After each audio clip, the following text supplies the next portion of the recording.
Welcome to the evening subcommittee of Ways and Means, Assembly Ways and Means and Senate Finance of the General Government Subcommittee. I would ask the secretary to please take the roll.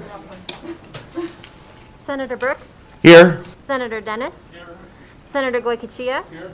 Assemblywoman Gorlow. Assemblyman Hafen. Here. Assemblywoman Howdy. Here. Assemblyman Levitt. Assemblywoman Miller. Here. Chair Peters. And I am here. So most of us have been in the building all day, so we've gone through this a couple of times. I just want to make a few statements related to how this meeting is working tonight. Oh, I'm sorry. We do have everybody here, I believe. The building is officially open to the public, and we do have folks wandering around and attending meetings. There are capacity rules and sign-up rules for each meeting, so if you do plan to attend, you need to send us a note in person. You can find those notes on Nellis, or ways to send those notes on Nellis. Today, the staff will be presenting us with closing budgets, including staff closing budgets. You can find the closing documents now on Nellis under the exhibits under today's meeting site. And with that, I believe we're ready to proceed with our first budgets, which I think our staff is here for. Thank you. Thank you, Madam Chair. Good evening, members of the committee. Julie Waller for the record, and I'll be presenting the closings for the Housing Division budgets. The first budget in your packet can be found on page 3, and this is the Housing Division's main administrative budget, 3841. The Housing Division promotes the creation and maintenance of affordable housing in the state by administering federal programs to encourage private and governmental entities to construct and remodel affordable housing units in Nevada.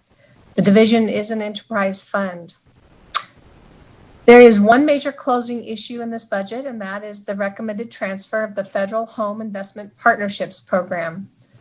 The executive budget recommends the transfer of the Federal Home Investment Partnerships or HOME program from the Housing Division budget to the Account for Low-Income Housing budget 3838. The recommended transfer includes total funding of $3.9 million in fiscal year 2022 and $4.7 million in fiscal year 2023, along with 2 grants and project analyst positions. As a subcommittee may recall, the Federal Home Program is the largest federal block grant program for affordable housing.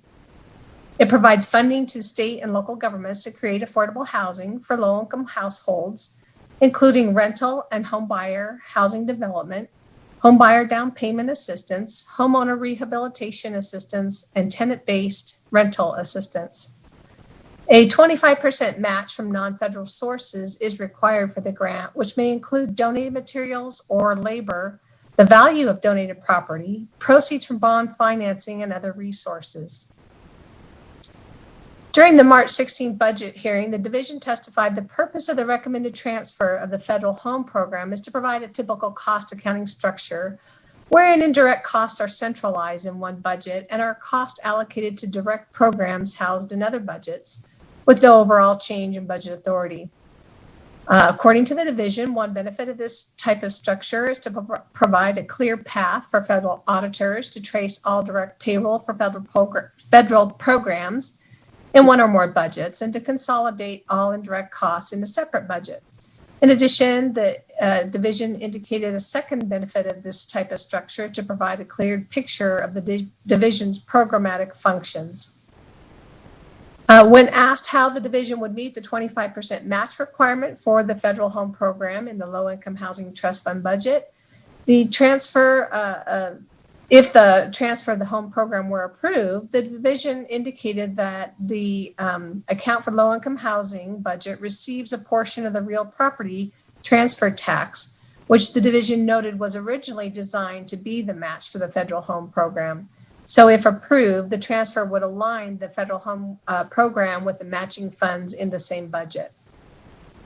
In addition, the subcommittee inquired whether the 2 grants analyst positions would only provide support for the federal home program, or if the 2 grants analyst positions would be able to provide support for other programs in this account for low-income housing budget, if the transfer were approved.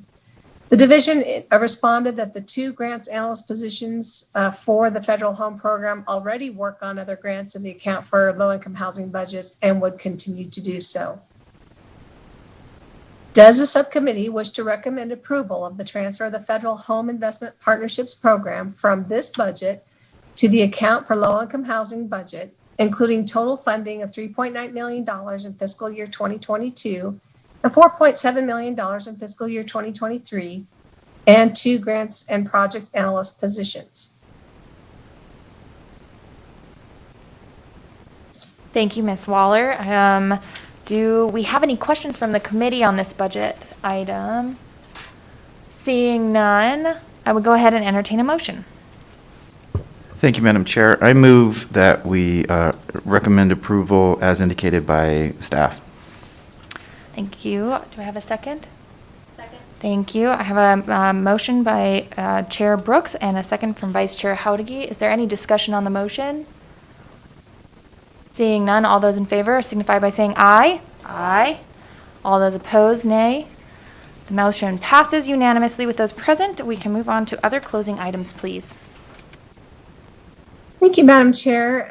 In this budget, there are 8 other closing items, some operating cost alignment, some replacement computer software and hardware equipment, cost allocation adjustments, a recommendation for a transfer of a portion of the annual membership dues for the National Council of State Housing Agencies from this budget to the Housing and Inspection Compliance budget, and then the transfer from the Housing and Inspection and Compliance budget to this budget. Fiscal staff recommends other closing items 1 through 6 be closed as recommended by the governor, and items 7 through 8 be closed consistent with the subcommittee's closing actions for decision units E900 and E901 in the Housing Inspection and Compliance budget, which we will close next. Fiscal staff requests authority for staff to make technical adjustments as necessary. Thank you, Ms. Waller. Are there any questions on these other closing items? Seeing none, I would entertain a motion. Thank you, Madam Chair. I move that we close other items 1 through 8 as indicated by staff. Do I have a second? Second. Thank you. I have a motion from Chair Brooks and a second from Vice Chair Howdiggy. Is there any discussion on the motion? Seeing none, all those in favor signify by saying aye. Aye. Any opposed, nay. Motion passes unanimously with those present. We can move on to the next budget, please, Ms. Waller. Thank you, Madam Chair. The next budget is the Housing Inspection and Compliance budget, Budget 3845, and that's on page 7 of your packet. And this budget funds the compliance enforcement and frontline service personnel to address low-income housing needs for Nevada residents. This budget is funded primarily by various fees, federal administrative cost allowance, and cost allocation reimbursements. There are 2 major closing issues in this budget, and that is the first major closing issue is the recommendation to transfer 5 positions from this budget to the Housing Division budget. And this would transfer personnel and associated operating costs totaling $401,802 in fiscal year 22 and $409,801 in fiscal year 2023. This recommendation would also result in a reduction of cost allocation reimbursement revenue of $218,378 and $221,296 in fiscal year 22 and fiscal year 2023 respectively, and an increase in reserves of $183,424 in fiscal year 22 and $188,505 in fiscal year 2023 in this budget. The 5 positions recommended for transfer are 1 chief housing assistant position, 3 administrative assistant positions, and 1 IT professional position. The division indicates the recommended transfer would provide a more efficient method for interdivisional cost allocations by consolidating shared staff into 1 budget. Testimony provided by the division during the budget hearing indicated that if the transfer of the chief housing assistant position to the housing division budget were approved, there would be no change in the day-to-day duties and responsibilities of this position or in the supervisory duties of the chief housing assistant position. Likewise, concerning the recommendation of to transfer 3 administrative assistant positions, the division testified that if the transfer were approved, there would be no operational changes to the division. In addition, when the subcommittee inquired whether the administrative assistant positions would continue to cross-train in various business processes of the division indicated that by having these administrative assistant positions in the housing division budget, the positions would be able to support and provide cross-training to any of the division budgets, and there would only be one cost allocation instead of multiple cross-cost allocations. Lastly, when the subcommittee inquired if the recommended transfer of the IT professional position would impact or change any activities or duties currently performed by the position, the division responded that this IT position would continue to provide support for the entire division, regardless of which budget the position was housed. The division further testified that although there's only one IT professional position to support the entire division, the division does receive IT support from the director's office for its Southern Nevada office location. Does the subcommittee wish to recommend approval of the transfer of 1 chief housing assistant position, 3 administrative assistant positions, and 1 IT professional position with associated personnel and operating costs totaling $401,802 in fiscal year 22 and $409,801 in fiscal year 2023 from this budget to the housing division budget as recommended by the governor? Thank you, Ms. Waller. Are there any questions on this budget item? Seeing none, I would entertain a motion. Thank you, Madam Chair. I move that we approve of the transfer of the positions as indicated by staff. I have a second? Thank you. I have a motion from Chair Brooks and a second from Vice Chair Howdige. Is there any discussion on the motion? Seeing none, all those in favor, please signify by saying aye. Aye. Those opposed, nay. Motion passes unanimously with those present. We can move on to the next item, please. Thank you, Madam Chair. Julie Waller again for the record. The second major closing issue is the recommended transfer of the affordable housing advocate position from this budget to the housing division budget. And this would result in the transfer of personnel and operating costs totaling $103,823 in fiscal year 22 and $104,135 in fiscal year 2023. In addition, this recommendation would result in a reduction of cost allocation reimbursement revenue of $59,558 and $60,354 in fiscal year 22 and fiscal year 2023, respectively, and an increase in reserves of $44,265 in fiscal year 2022 and $43,781 in fiscal year 2023 in this budget.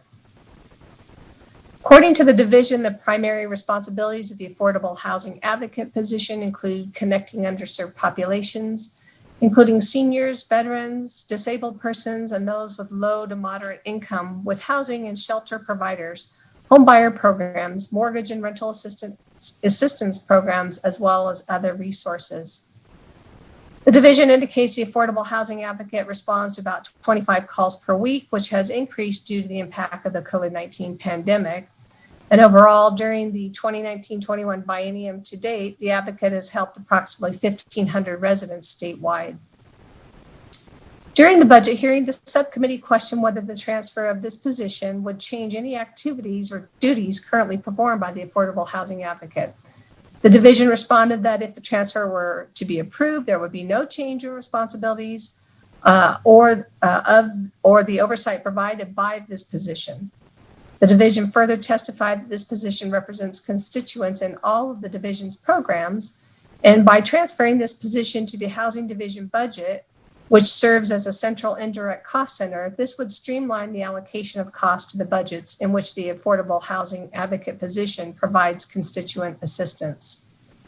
Does the subcommittee wish to recommend approval of the transfer of the unclassified affordable housing advocate position with personnel and operating costs of $103,823 in fiscal year 22 and $104,135 in fiscal year 2023 from this budget to the Housing Division budget as recommended by the governor. Thank you, Ms. Waller. Are there any questions on this budget item? Ms. Waller, would you mind going over the other closing items, seeing as there are no questions on that item? Yes, thank you, Madam Chair. There are 5 other closing items in this budget in the table on the top of page 11. This other closing item 1 is a recommendation for replacement equipment. Other closing item 2 transfers in a portion of the annual membership dues from the Housing Division. And then items 3, 4, and 5 are cost allocation adjustments. Fiscal staff does recommend other closing items 1 through 5 be closed as recommended by the governor and request authority for staff to make technical adjustments as necessary. Thank you. Are there any questions on these other closing items? Seeing none, I would entertain a motion on both the decision item regarding the unclassified affordable housing advocate position and the other closing items. Thank you, Madam Chair. Excuse me. I move that we approve the transfer of the position as indicated by staff and closing items 1 through 5 be closed as recommended by the governor with technical adjustments as necessary. Thank you. I have a motion from Chair Brooks and a second from Vice Chair Howdige. Is there any discussion on this motion? Seeing none, all those in favor? Aye. Aye. All those opposed? Motion passes unanimously with those present. Thank you. We can go on to the next budget, please. Thank you, Madam Chair. I will now present the budgets which the subcommittee have not previously reviewed for the Division of Housing and for which fiscal staff is responsible for developing closing recommendations. When I presented the last budget, the chair may wish to ask for a single motion for closing consideration on all of the budgets. The first budget for which staff is responsible for recommending closing recommendations is budget 3838, an account for low-income housing, and that's on page 13 of your packet. The account for low-income housing, created pursuant to NRS 319.500, provides grant money to local governments, public and private nonprofit organizations, and housing authorities for the acquisition or rehabilitation of affordable housing, rental assistance, and down payment assistance for qualified families. In addition, this budget serves as the required match to the federal home grant, which the subcommittee just recommended for approval to be transferred to this budget. The governor's budget recommends total funding of $86.6 million over the 21-23 biennium for this budget, which is a 30.8% increase over the $66.1 million legislatively approved for the 2019-21 biennium. There are no major closing issues, and under the other closing items, there are 3 other closing items. One is the replacement equipment, and items 2 and 3 are cost allocation adjustments. Item 4 is the transfer of the Federal Home Investments Partnership Program from the Housing Division, which the subcommittee just recommended for approval. If there are no questions, go ahead. Sorry. No, sorry. I was just going to ask the same thing. Are there any questions from the committee? Seeing none, I think we're good. Thank you. We can move on to the next budget. Thank you, Madam Chair. The next budget is a special housing assistance budget, budget 3839. And this budget was initially created with a one-time $1 million general fund appropriation back in 2007 session. And in addition, then this budget received federal neighborhood stabilization program funding during the Great Recession. The federal NSP, the Neighborhood Stabilization Program grant funds, support the stabilization of neighborhoods in response to the foreclosure crisis by providing assistance or establishing financing mechanism to purchase foreclosed or abandoned homes and to rehabilitate, resell, or redevelop these homes. Although the grant periods for the Federal Neighborhood Stabilization Program funds expired on January 30th, 2013 and March 9, 2014, respectively, and no additional grants are anticipated, the agency was notified by the Department of Housing and Urban Development that unspent grant funds can be utilized until exhausted. As of this writing, the Department of Housing and Urban Development has not established a deadline for closing out the neighborhood stabilization grants, but could provide new guidance at any time. According to the division, although the federal neighborhood stabilization programs were fully awarded to eligible entities, only $937 in the federal neighborhood stabilization program grant reimbursements were requested from some subgrantees in fiscal year 2020.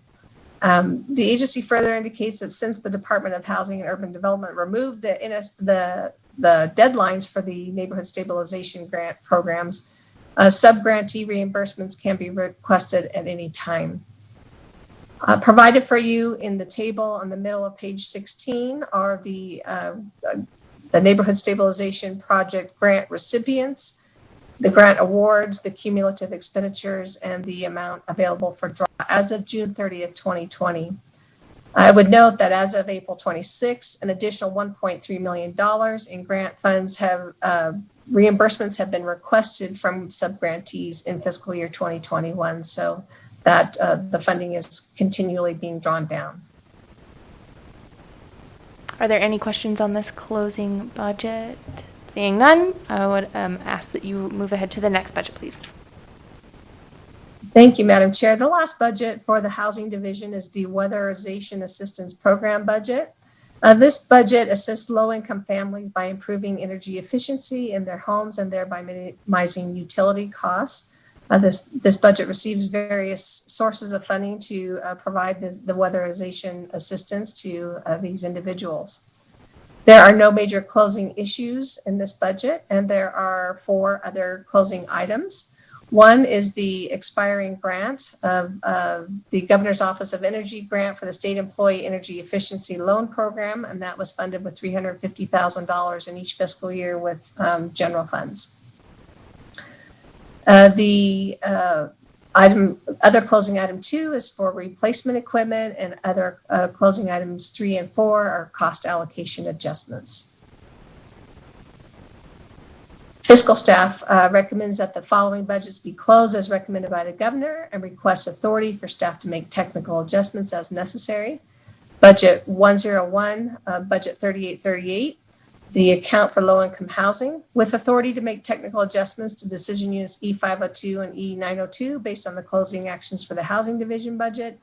Budget 1013839, that's the Business and Industry Special Housing Assistant budget. And budget 1014865, that's the BNI weatherization budget. Thank you. Are there any questions from the committee relating to these staff closings? Seeing none, I would entertain a motion. Thank you, Madam Chair. I move that we close these budgets as indicated by staff. Do I have a second? Second. Thank you. I have a motion from Chair Brooks and a second from Vice Chair Howdigy. Is there any discussion on the motion? Seeing none, all those in favor, aye. Aye. All those opposed, nay. The motion passes unanimously. We'll move on to the next budget, please. Thank you, Madam Chair. For the record, Madison Ryan, LCB Fiscal Analysis Division. There are 9 budget accounts I will be presenting under the Department of Business and Industry for the subcommittee's consideration this evening to be closed, 5 of which have been heard by the subcommittee and 4 of which are staff closed budgets. The first budget can be found on page 21 of the closing packet. It is the Real Estate Administration budget, which was heard by the subcommittee on February 25th, 2021. And the Real Estate Administration budget account is the main budget account for the Real Estate Division and is responsible for regulating real estate brokers, salesmen, timeshare agents, property managers, building inspectors, and is responsible for enforcing statutory and regulatory provisions related to real estate. The Real Estate Administration budget account is funded partially with license and fee revenue, interagency transfers, and general fund appropriations. There are no major closing issues in this budget account. There are 3 other closing items that are identified in the table on the top of page 22 of the closing document. Other closing item 1 is for software, and other closing items 2 and 3 are for cost allocation adjustments. And fiscal staff recommends all other closing items be closed as recommended by the governor, with authority for staff to make technical adjustments as necessary.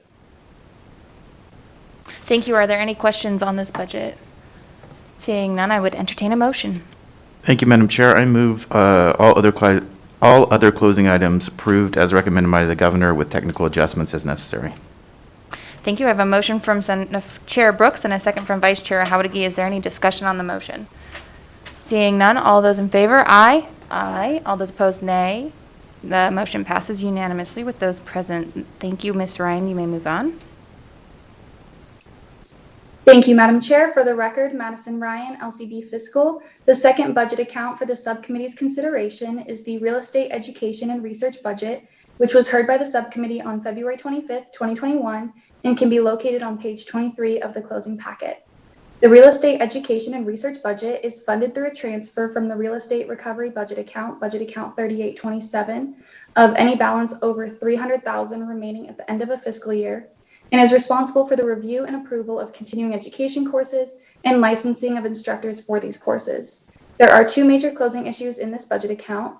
The first major issue is Decision Unit E225, in which the governor recommends the elimination of 2 vacant administrative assistant positions and the declining reserve levels corresponding in this budget account. The elimination of these 2 positions would reduce the budget's positions from 6 to 4 full-time positions, and is recommended due to the decreasing reserves in this budget account due to increasing expenditures.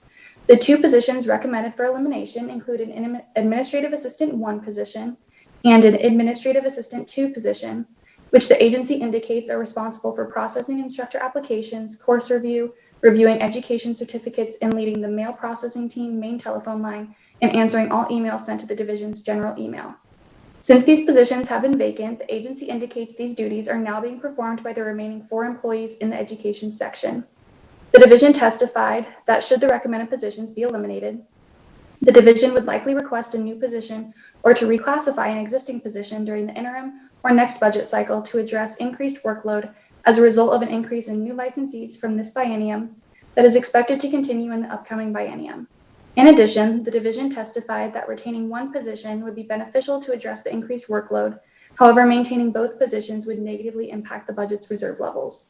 Given the division's testimony regarding the increased workload this biennium and the challenge posed by the recommended elimination of the 2 administrative assistant positions and the agency's reserve levels, the subcommittee may wish to consider various options related to Decision Unit E225.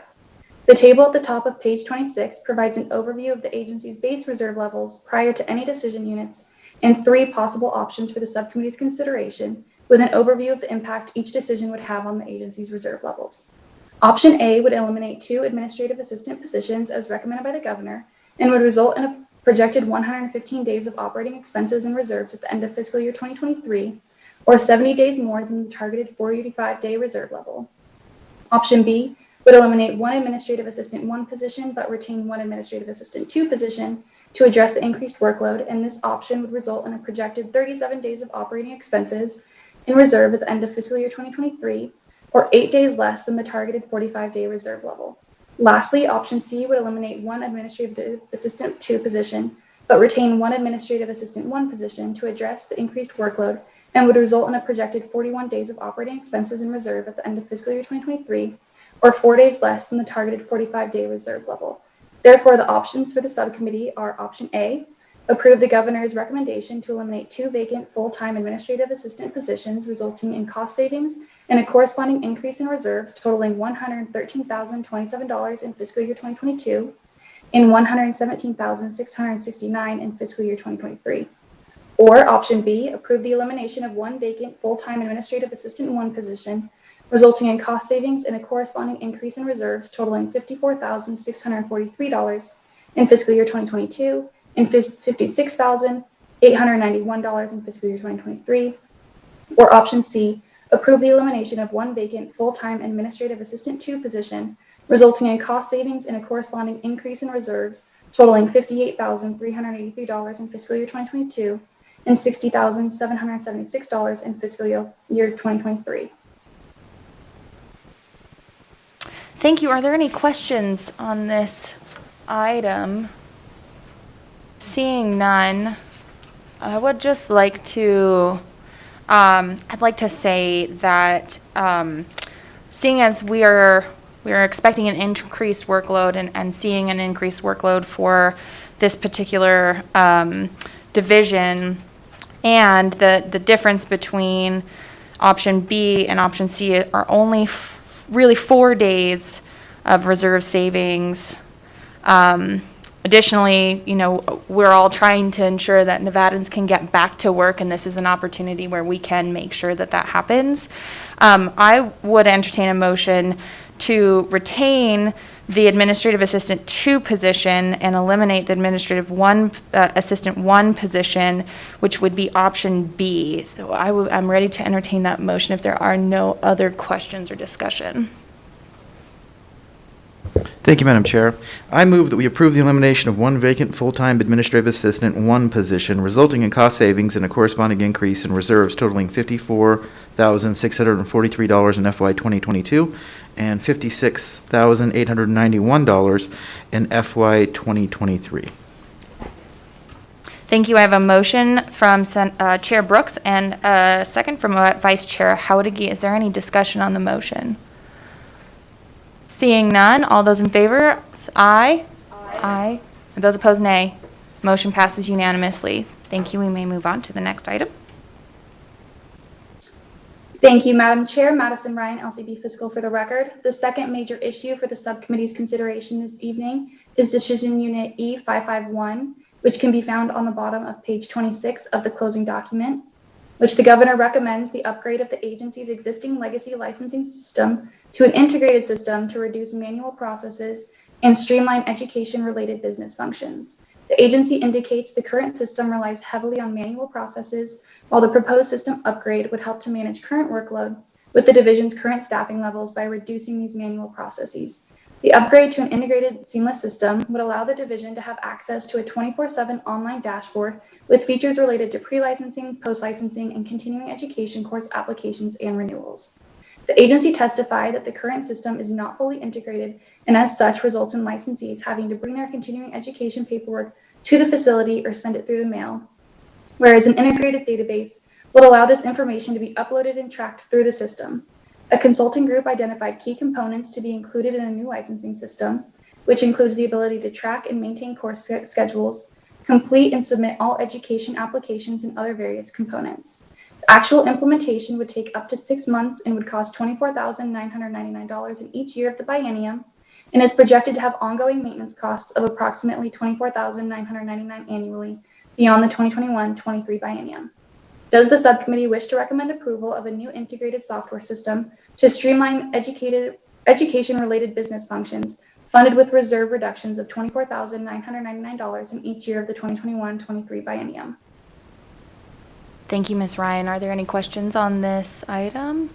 Senator Dennis. Not a question, just a comment. As one who has to use this system that is very hard to use and you have to keep track of, this is something that they've needed for a while, so I think this is a very worthwhile expenditure. Thank you.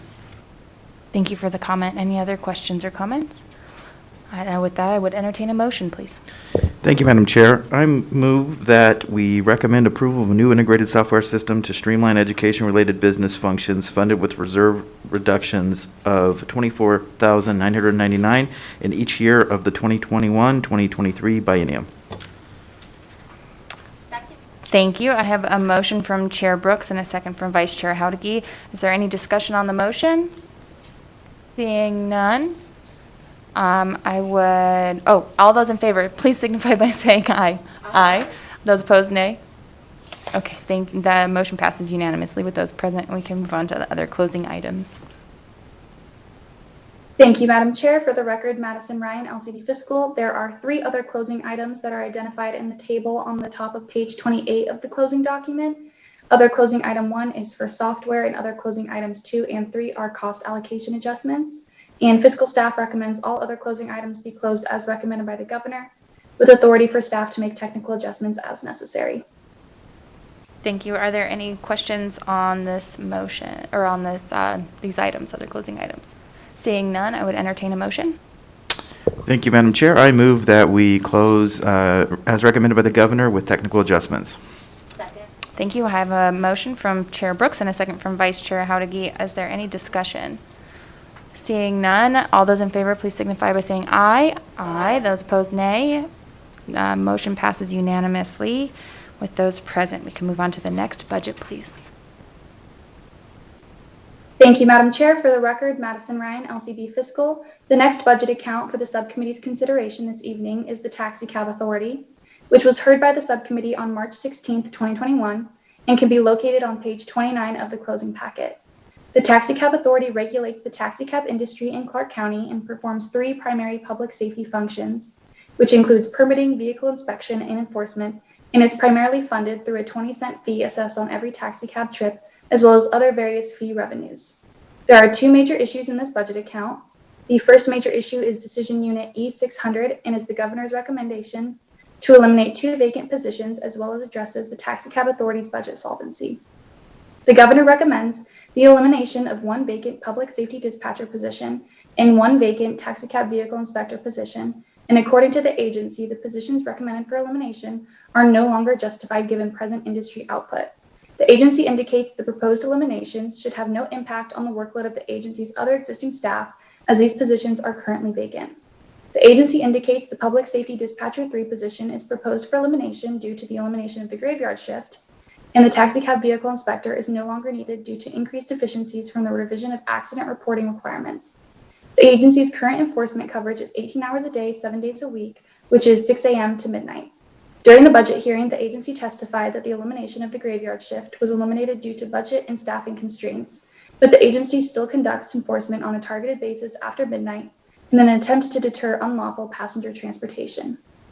In addition, the agency testified that the recommended eliminations are necessary. It would not impact the Taxicab Authority's ability to fulfill its regulatory and enforcement duties, but any further budget reductions in future biennium in the form of personnel cuts would impact the agency's ability to perform its required functions.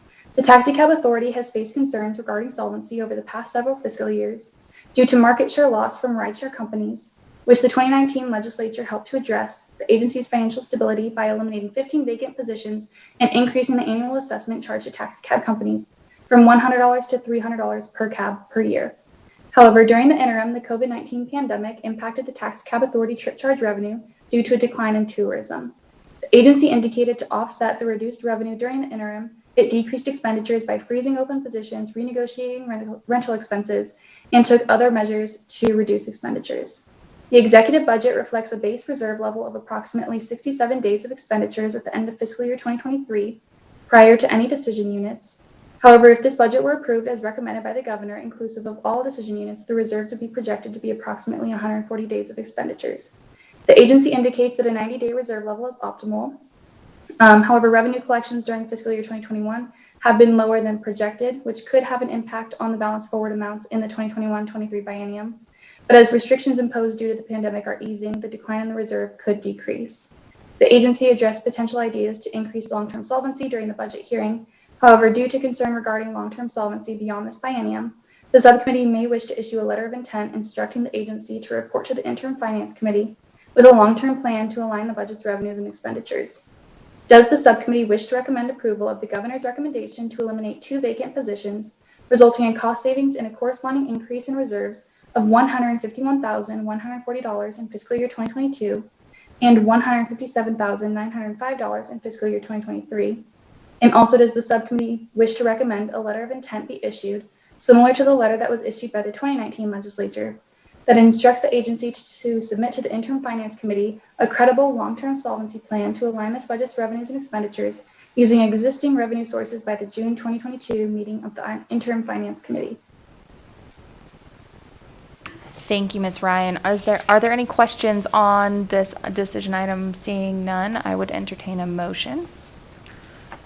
Thank you, Madam Chair. I move that we approve of the governor's recommendation to eliminate 2 vacant positions and issue a letter of intent as indicated by staff. Thank you. Is there any discussion on the motion? Oh, I'm sorry. I need a second. Ha! I have a motion from Chair Brooks and a second from Vice Chair Howdeggy. Now, is there any discussion? Seeing none, all those in favor, please signify by saying aye. Aye. Those opposed, nay. The motion passes unanimously with those present. Ms. Ryan, please move on to the next item. Thank you, Madam Chair. Madison Ryan, LCB Fiscal. For the record, the second major closing issue is Decision Unit E900, which can be found in the middle of page 32, which the governor recommends the transfer of 1 vacant IT professional position from the Taxicab Authority budget to the department's director's office budget account 4681. According to the agency, the IT professional position is being recommended to transfer as it is no longer justified given the current workload in the Taxi Cab Authority budget. The agency indicates that the primary purpose for the IT position within the Taxi Cab Authority budget was to provide IT support and oversee the implementation of a new enterprise information system. However, the position has been vacant since October 2019. The agency indicates that it received IT support from the Business and Industry Administration IT staff to implement phase 2 of the agency's records management system and would continue to receive IT support through the director's office if this recommendation were to be approved.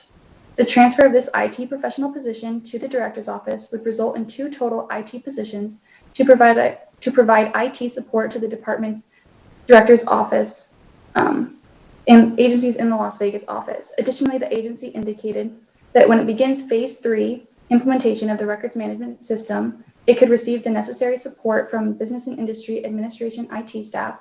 It would not need to reestablish an IT position in order to do so. Staff would note that on April 20th, the subcommittee recommended the corresponding decision unit in the director's office budget be closed consistent with the subcommittee's decision regarding this decision unit. Does the subcommittee wish to recommend approval of the governor's recommendation to transfer a vacant IT professional position to the Business and Industry Director's Office budget, resulting in cost savings and a corresponding increase in reserves of $90,428 in fiscal year 2022 and $94,766 in fiscal year 2023 in the Taxi Cab Authority budget?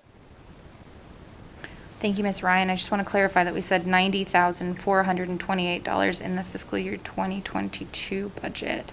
Are there any questions on this item? Seeing none, I would entertain a motion.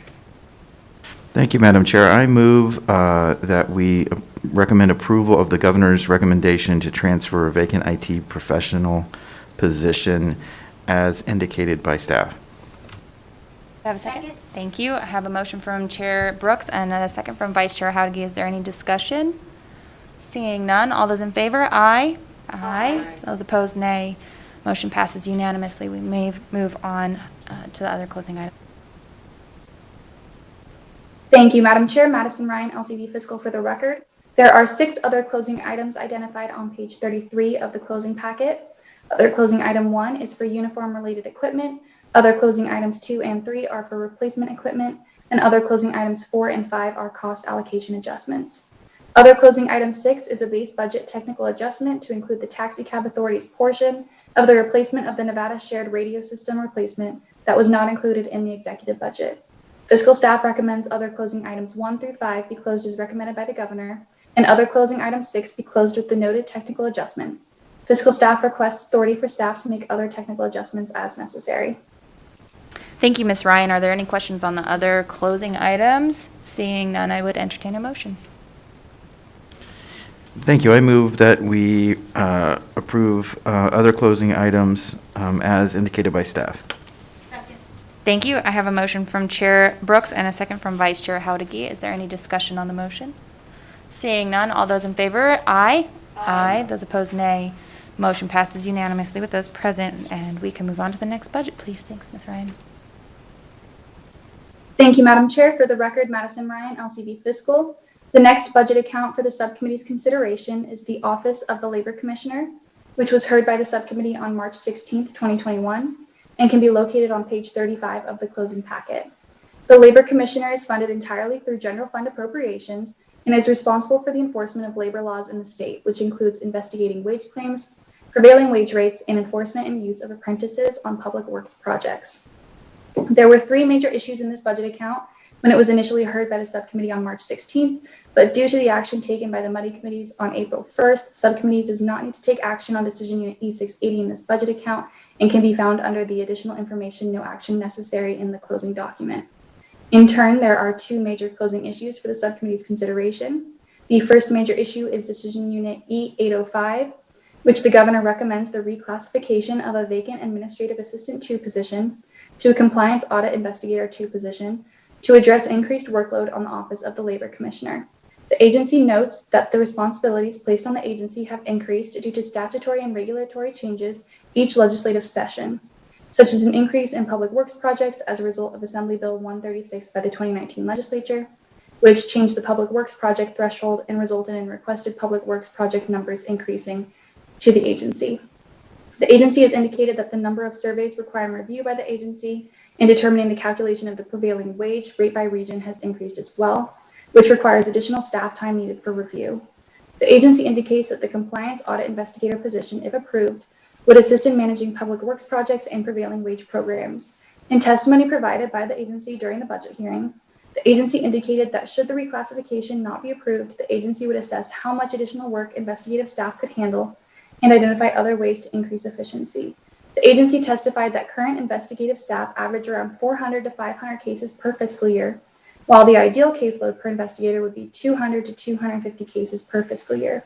Staff would note that if the subcommittee recommends approval of this decision unit and the Division of Human Resource Management ultimately does not recommend the reclassification from an Administrative Assistant 2 position to a Compliance Audit Investigator 2 position, any general fund personnel savings should revert back to the general fund at the end of the fiscal year.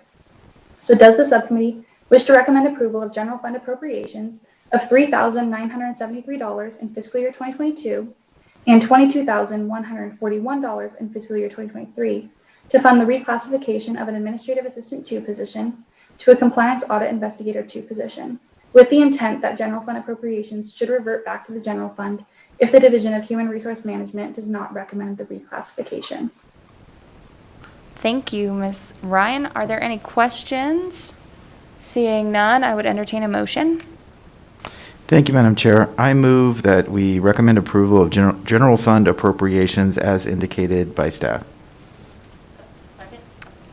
Thank you. I have a motion from Chair Brooks and a second from Vice Chair Howdege. Is there any discussion?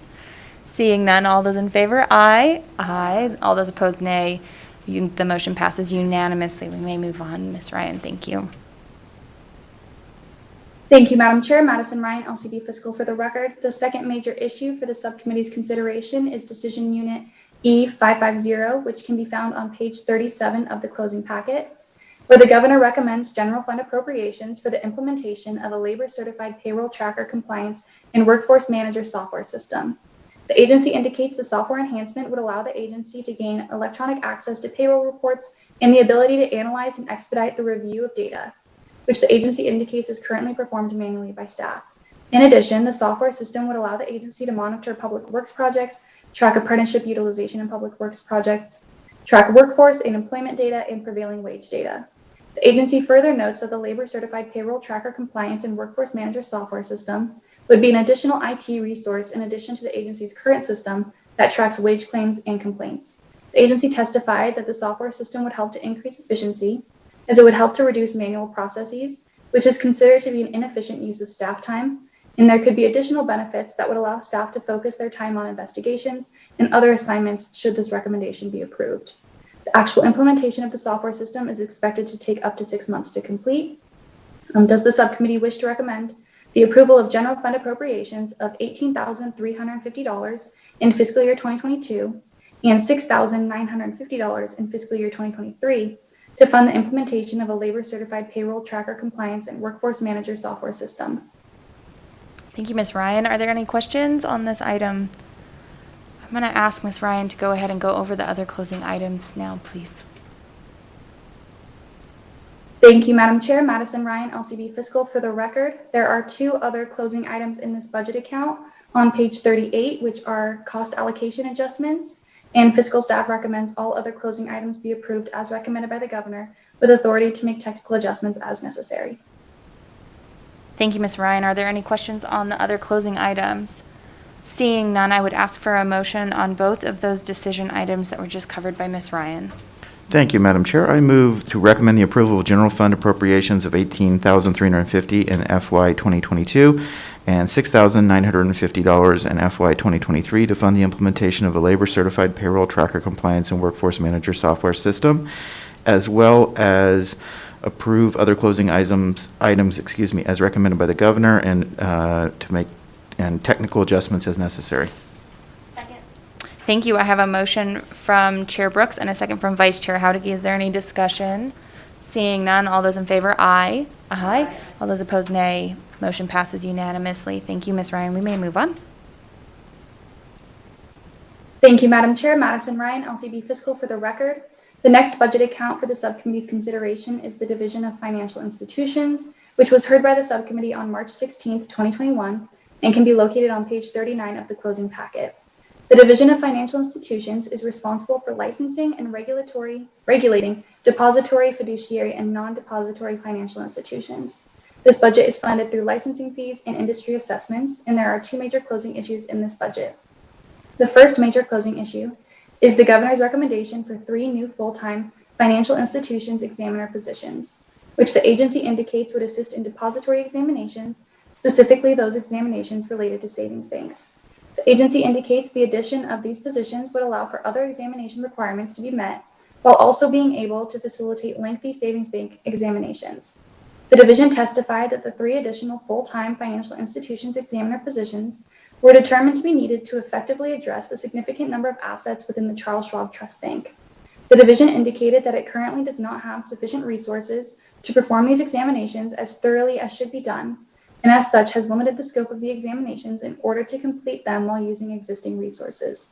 The agency indicates that additional staffing would allow for personnel to attend the necessary training needed to thoroughly understand all examination processes and procedures without impacting the examinations that need to be conducted. The division testified that the training required for financial institutions examiner staff is extensive and takes no less than 4 years to fully complete all of the Federal Deposit Insurance Corporation training.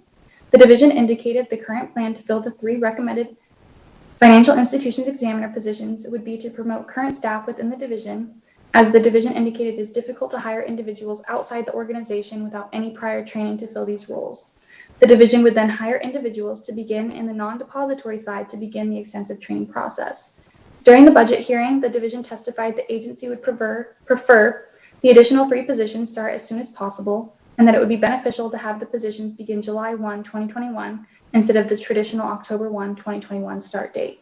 Does the subcommittee wish to recommend approval of the addition of 3 new full-time financial institutions examiner positions and associated operating costs, resulting in reserve reductions of $232,100 in fiscal year 2022 and $295,007 in fiscal year 2023? If so, does the subcommittee wish to recommend approval of accelerating the start date of the 3 new positions from October 1 to July 1, resulting in an additional cost of $69,366 in fiscal year 2022, funded by reserve reductions? Thank you, Ms. Ryan. Are there any questions from the committee? Seeing none, I would entertain a motion. Thank you, Madam Chair. I move that we recommend approval of the 3 new full-time positions, as well as accelerating their start date to July 1st, as indicated by staff. Thank you. I have a motion from Chair Brooks and a second from Vice Chair Howdige. Is there any discussion? Seeing none, all those in favor? Aye. Aye. Those opposed, nay. Motion passes unanimously. We may move on to the next item. Thank you, Madam Chair. Madison Ryan, LCB Fiscal for the record. The second major issue for the subcommittee's consideration is Decision Unit E550, in which the governor recommends the migration from the division's current legacy licensing system to the nationwide multi-state licensing system. The agency indicates the current licensing system is lacking functionality and that the new system would provide much needed up-to-date functionality, streamline processes, and allow for fees to be paid electronically.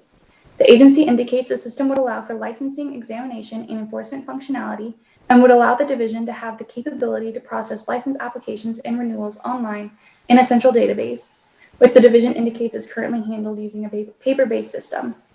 The division testified the migration to the nationwide multi-state licensing system would make information from other states already utilizing the system accessible to the division when processing licensing requests. The division notes the licensing system would reduce the processing time required for licensees to obtain licensing and reduce staff workload related to licensing. The agency indicates it assumes the only cost of the division for the migration would be to migrate the information from the Versa system to the nationwide multi-state licensing system, as fees moving forward would be paid for by private sector licensees.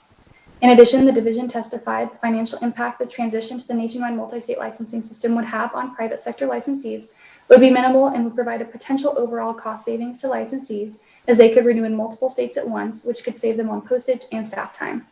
The agency indicated that private sector licensees would be responsible for the 2.5% service fee associated with credit card payments, as well as an annual $100 company license renewal, $20 per branch renewal, and $30 individual renewal fee.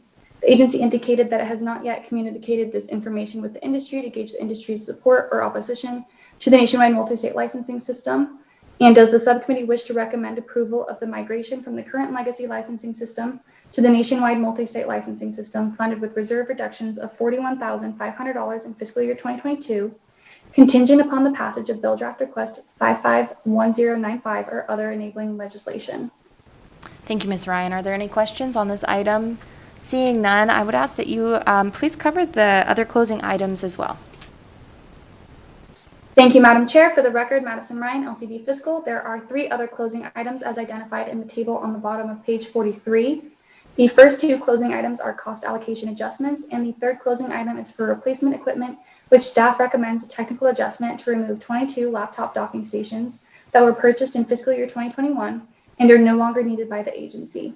So fiscal staff recommends other closing items 1 and 2 be closed as recommended by the governor, and other closing item 3 be closed with the noted technical adjustment, and fiscal staff requests authority for staff to make other technical adjustments as necessary. Thank you, Ms. Ryan. Are there any questions on the other closing items? Seeing none, I would entertain a motion for both the item on the nationwide multi-state licensing system and on other closing items.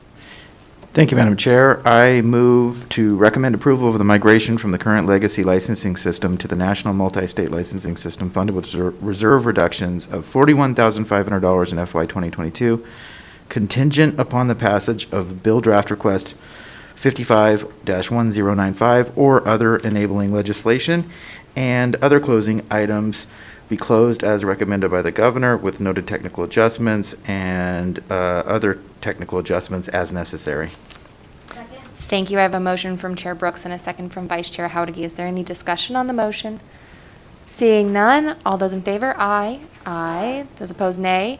Motion passes unanimously. I think we can move on to the staff closing items.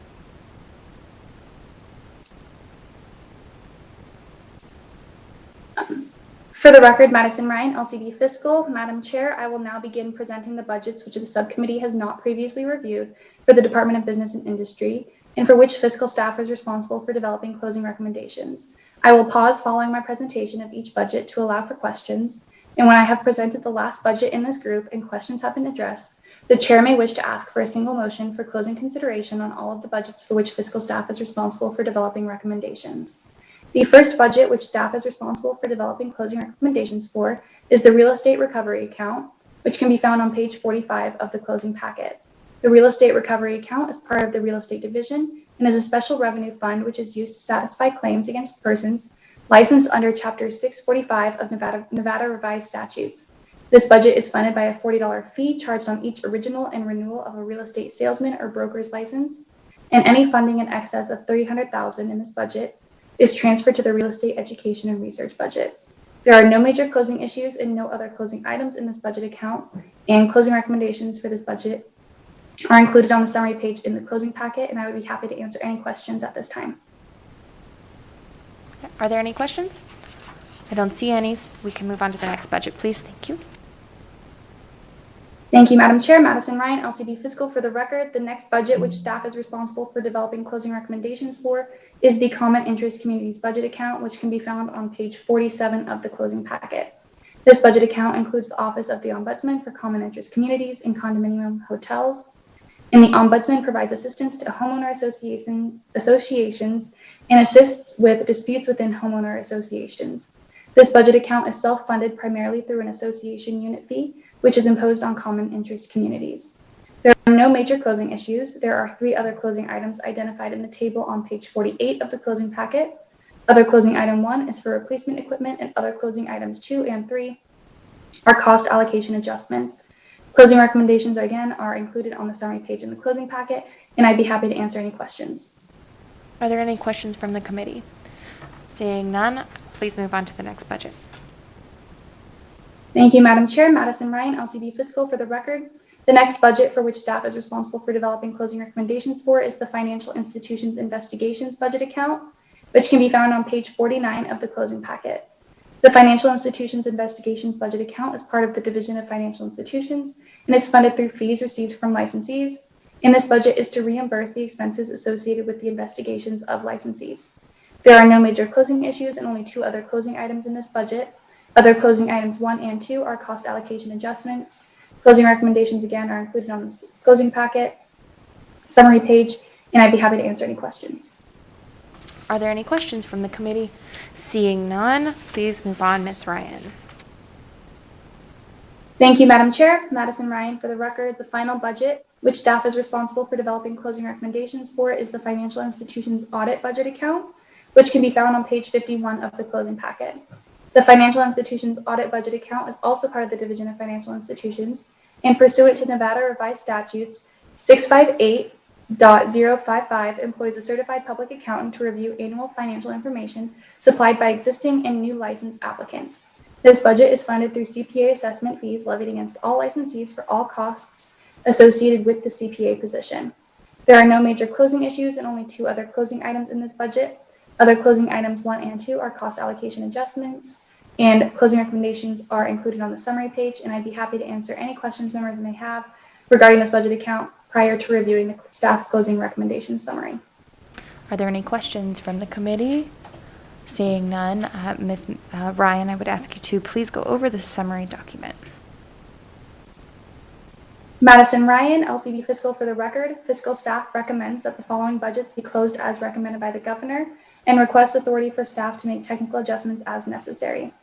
216-3827 Real Estate Recovery Account, 101-3820 Common Interest Communities, 101-3805 Financial Institutions Investigations, and 101-3882 Financial Institutions Audit. Thank you, Ms. Ryan. Are there any questions on this summary document? I'm seeing none. I would entertain a motion. Thank you, Madam Chair. I move that we close the budgets as indicated by staff with technical adjustments as necessary. I have a motion. Thank you. I have a motion from Chair Brooks and a second from Vice Chair Howdigy. Is there any discussion on this motion? Seeing none, all those in favor, please signify by saying aye. Aye. Those opposed, nay. Motion passes unanimously. Thank you so much, Ms. Ryan. Appreciate our staff so much for getting through this late evening. With that, I think that's the end, yes? Okay. Just wanted to make sure I wasn't missing something. I will close these budget items and we will move on with our next item on the agenda, which is public comment. Again, we have access to public comment via the Nellis website for this meeting. The public is welcome to call in. However, we are limiting public comment to 2 minutes apiece. You may also submit written comment, and that may be uploaded on today's meeting page for us to review. Broadcast, is there anybody on the public comment line now? If it is open? Chair, the public comment line is open and working. However, we have no callers at this time. Thank you. I do know that there's a little bit of a delay, particularly for those who are watching on YouTube. So I would just ask that we can give it maybe 30 seconds to a minute and see if anybody calls in.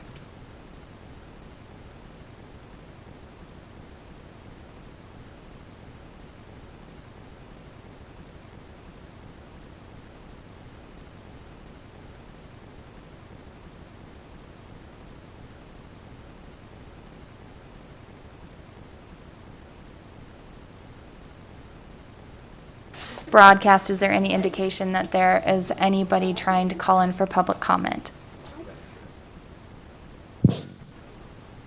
Chair, the public comment line is open and working. However, we have no callers at this time. Thank you so much. With that, again, just really would like to thank the staff. We had a little bit of a shuffle coming in here to this room. Really appreciate you guys and your ability to move us real quick. And thank you to the committee for staying so late tonight. And with that, I will let you all go and the meeting is adjourned.